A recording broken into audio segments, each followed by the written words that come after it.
Welcome back to 843 TV here at the TCL Culinary Institute, and now we get to talk to Chef Francine Marz. Welcome. Hey, how are you? You are the new dean, yes, so how I am. exciting. Very and much you so. are a South Carolina native. I am. I actually moved to Rock Hill, South Carolina when I was 9 years old, and went to elementary, middle school, and high school there, and then kind of fell in love with cooking, and then got a great scholarship to go to the Johnson Wales in Charleston. Nice. So I went to school there and got my associates in baking, associates in culinary, and then a bachelor's in food service management.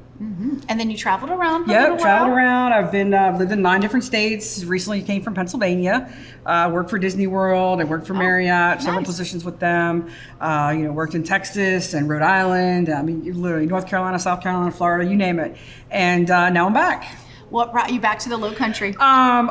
This position, first of all, is it's an amazing building, very much a great facility, wonderful colleagues I have, president's phenomenal, just college as a whole is great. And then also being close to my family, and the rest of my family live in Charlotte, or Rock Hill, Lexington area, and very much excited to be there with them. And now I can celebrate holidays with them and not have to be like, oh, sorry, I can't come down. Especially in the industry that you're in. Yeah, exactly.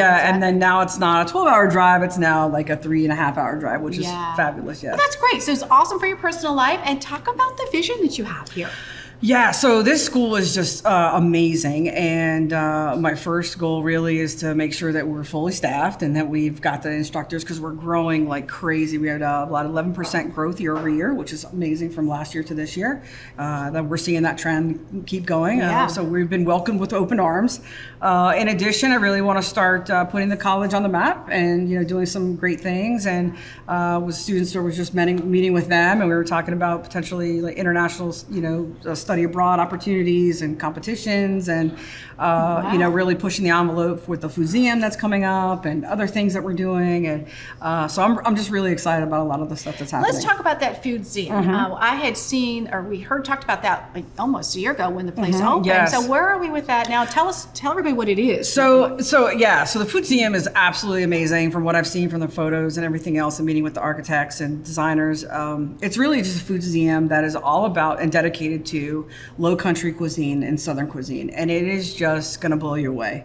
So it's a small space, but there's a lot packed in a small space.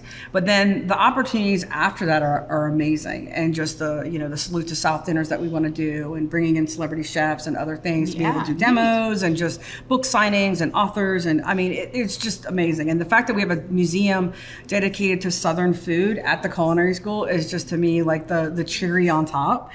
Because it kind of is a great draw to bring people in, and then while they're here, they can come to the cafe, they can go to the restaurant, they can go and do more with the museum, they can do, like I said, be part of book signing or even continue education. I mean, there's so much of this there.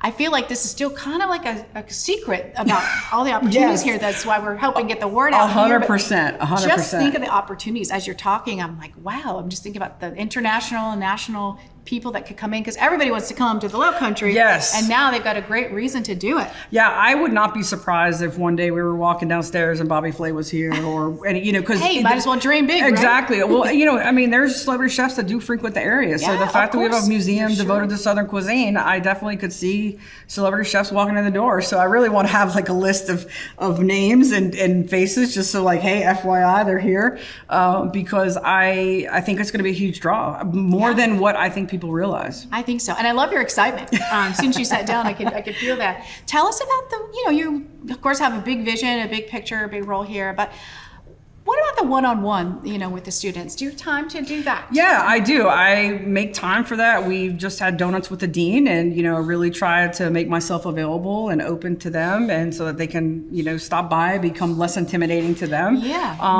Really become part of the college and the culinary school, and really just help them push the envelope and pursue their dreams. I had a lot of people help me, and my goal is to give back, and the folks around me as well. And I still talk to my culinary school teacher from high school, and she's very much an inspiration to me and continues to be, and so I want to be that same person for our students. So I say amen to that. No matter what you're investing in these people. Yes. Because you've had people invest in you, and now as your career progresses, you want to be able to to do that in return. Yeah, 100%. Plus, they're our best marketing tool, really. I mean, they're going to go to the restaurants that they work at. They're going to talk about this college and how great it is and how fun they're having, how much fun they're having. And so, to me, it's an opportunity. It's a win-win all the way around. I get to work with the students. I get to work with great instructors, and then, definitely the public has embraced myself and has embraced the college and the Culinary Institute. And it's just amazing to see what the donors are wanting to do, and they continuously do. And just I'm excited. I've only been here a few weeks, and it's just been a great opportunity, and I'm excited to start seeing things unfold and just ideas that I have to start putting them into execution. And I'm excited how excited the students are as well. It's just great to see that. Well, I think when your excitement is infectious, so you've got that with yourself, and of course that's going to grow.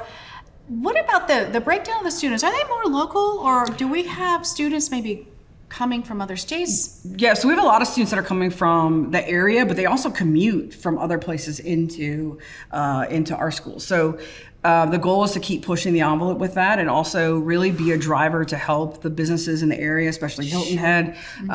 Really want to work with them and those folks to really pursue housing for students outside of the area, and that's just going to be continued growth for not only for Bluffton but just the surrounding areas and counties as well. Yes, well, we're excited to have you here as part of the Lowcountry, and I know you're going to do wonderful things Thank here. you so much. So we'll be excited to come back in another year and see where you are. Very much so. Yes, by that time, Foodseum will be open, and we'll have you for lunch, I promise. Hey, that sounds like a deal right there. So Francine, thank you for joining us. Thank you so much. Thanks for having us. Y'all stay right here. We'll be back with more 843 TV.